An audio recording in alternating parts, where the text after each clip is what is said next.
Hey guys, my name's Joshua Sky, and I am a scriptwriter out here in Los Angeles. Today I'm here to talk about how to get an agent, specifically a lit or screenwriting agent. I'm just going to give you some quick tips and advice and tell you a little bit about my story.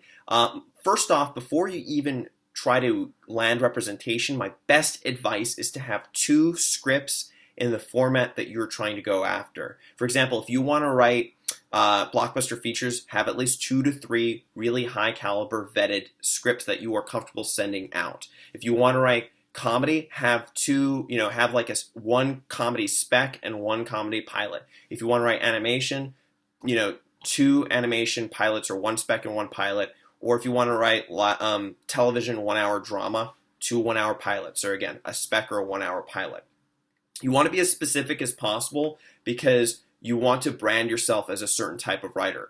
The certain type of writer I'm branding myself as is as a high concept science fiction, action, adventure sort of writer. Like I could write stuff for like Marvel, which I have, or I could write stuff for, like if Transformers needed a writer or something like that. So that being said, you don't want to waste anybody's time unless you've got the samples to back it. You do have to have the goods. And that could take years to get to the proficiency you need to be at to get to that level. So if you're not there yet, please be patient. Keep going to mixers or networking events or wherever you are going to make contacts. Keep working your day job, whether it's in entertainment or not, so you can pay the bills. But most importantly, write and write and write and write and just get better and better and better. That is the most important element. The whole engine block of building a career is contingent on being a proficient or skilled or talented writer and having the samples to show that you are. Now, for those of you who have the samples and you really believe that you're ready and that if people read them, then you're good, all you need are the contacts, here's my advice on how to do that. First off, entertainment is a very contact-driven industry, as a lot of people already know. A lot of my success that I've had has been a combination of talent meets nepotism, meaning I had the samples to back it up, and I knew people who were decision makers that they could send it to, or I personally knew decision makers I could send it to get my material out there. Just as a quick note, I started out with no contacts. I built everything from the ground up. So a lot of the contacts that I made were at those mixers, were at panel events, were through working in entertainment, interning and then eventually getting a day job at Marvel Entertainment. The 2 samples that I broke in on were actually Avengers animated specs. I worked at Marvel Entertainment. Uniquely, the decision makers for Marvel Animation, a lot of them were located in the building, and they said they'd read them. They did read them. They liked them, but at the time where the show was at, it was just not really going to happen. But the Avengers movie had just come out, and Avengers was just a huge property, so a lot of agents were willing to read that sort of material. Now, mind you, just because you write a really great piece of material doesn't mean it's instantly going to open all these doors. For a lot of people, that does happen, and for a lot of people, it doesn't. Usually when we hear those stories, because there's such a Cinderella story, those are the ones that break Variety. Those are the ones that break, Hollywood Reporter. But there are a lot of stories of people like me where I wrote these samples, but it took a year to get read by the right person. And when it did, I ended up getting signed. Now, a lot of the issue also for me of why it took so long to get signed at the time was because I was in New York. And in New York, there isn't as much of a buyer's market for narrative scripted entertainment as there is in LA. LA is the market. So a lot of comedy writers had read them and they thought they were good and they loved Marvel, but they just didn't know those sorts of people. So, it was really just dumb luck. My girlfriend at the time, who I was dating, was a lovely person, said that her parents were in town. I met with her parents. They liked me. They asked me what I was doing. I told them where I worked and what I was writing, and they said they knew an agent. And they referred me to that agent, and that agent basically, it was a cool 15-minute meeting, and the agent came from a fairly powerful agency, and he was a fairly powerful guy, and I comported myself very professionally. I was confident to take this meeting. I was confident to pitch myself as a writer because I knew that my samples were vetted.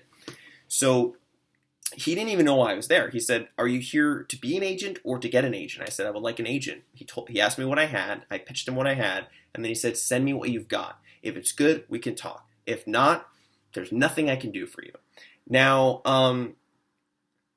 he wasn't being mean. He was just being real. So what ended up happening was I I was confident. I sent them in, and he referred me to another agent who reps that sort of content. She read them, and 2 weeks later, I got an email where she was willing to meet me and my writing partner at the time. I still write with a co-writer, but I do most of my writing solo now. Anyway, we met up with her at her office, and I'd done all this research on what it means if an agent is willing to meet you.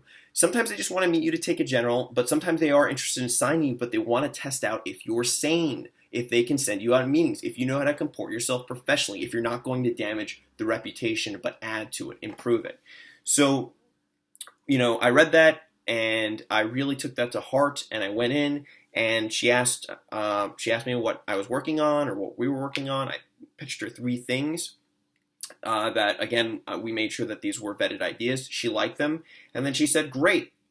Well, why don't you put my name on these scripts, and so I can start sending them out."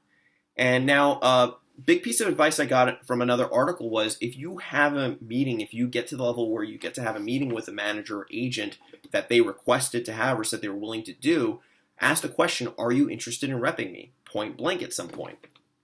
And I did. I asked that question. She leaned across the table and said 150%, at which point our heads exploded. So we got signed, and the second we got signed, she turned to me because she knew I was moving to LA and said, "When are you moving?" That's how important it is to be in Los Angeles. And that is a big plus for agents, for buyers, for people who would be interested in your material. I hear of a lot of people who win script writing competitions, and they're like, boom, where's my career? And they're in Australia. And the market just doesn't usually work like that. Maybe they can sell, maybe not. But a lot of my experience is the buyers who I've met with want to know who they're buying from. They want to know this person. A lot of it is, do they want to work with you? And then figuring out if they want to work with you is them meeting with you. Meetings are big in LA, as I will talk about later in future videos. Now, also, really quick, awards help to get repped, but they're not usually the main thing that gets people repped. It can help, it depends on the caliber award you've won. I've won 3 writing awards, which certainly helped me do that. But a big part of whether or not you're going to get repped is whether or not you're positioned to get your own work. At the time, those specs were circulating also in Los Angeles for some, animated TV series and also some live action stuff, because we had a good handle and continue to have a good handle of high concept, pre-established characters and properties.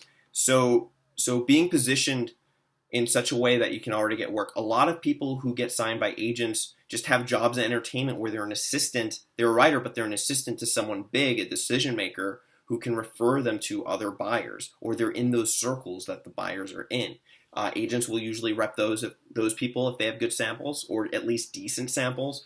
If you are a showrunner's assistant or an assistant to a writer's assistant in a writer's room, you're probably going to get repped if your samples are at least decent, again, or not. I've heard of people who don't even really have great samples, but they have that job, and because they have that job, they'll probably get a bone thrown to them, and they'll get a shot to write. And what you want to do most is, a lot of this industry is based on pre-sold, not only content, but pre-sold people. More and more, agents and managers want usually pre-sold talent who have their own fan bases, who have their own content that they're making, who have their own contacts that can add to that agent's portfolio or the manager's portfolio. A lot of people have like a 1970s notion that it's, you get an agent and boom, that agent's going to blow all the doors open. Not necessarily. Agents are very valuable, though, and so are managers, and they're valuable in the sense where it basically means that you are vetted. Someone's read your material and they can vouch for it, that it meets a certain standard. It's a USDA stamp of quality approval. So, and another big benefit, obviously, of having an agent is not only being set up with meetings and stuff like that, but people judge you if you don't have an agent, quite frankly. One of the first questions I always get when I go on meetings, or if I have a general, or if I meet someone in entertainment, is, do you have an agent? And they totally judge you of whether or not you are repped. because they're really judging you. Are you good enough to get repped? And I'm not saying if it's fair and unfair. I'm just telling you the reality of my experience. I'm sure other people have had other experiences, but again, this is my experience that I'm trying to share. Finally, a good place to get yourself closer to agents and managers are through going through mixers, are through going to panels and stuff like that, are by being on the scene. And a lot of the scene, again, is in New York, but mainly in Los Angeles. I did a lot of networking in New York. I know networking, some people think is a dirty word, or connecting or whatever you want to call it, but I really was starting from scratch. I didn't know anybody.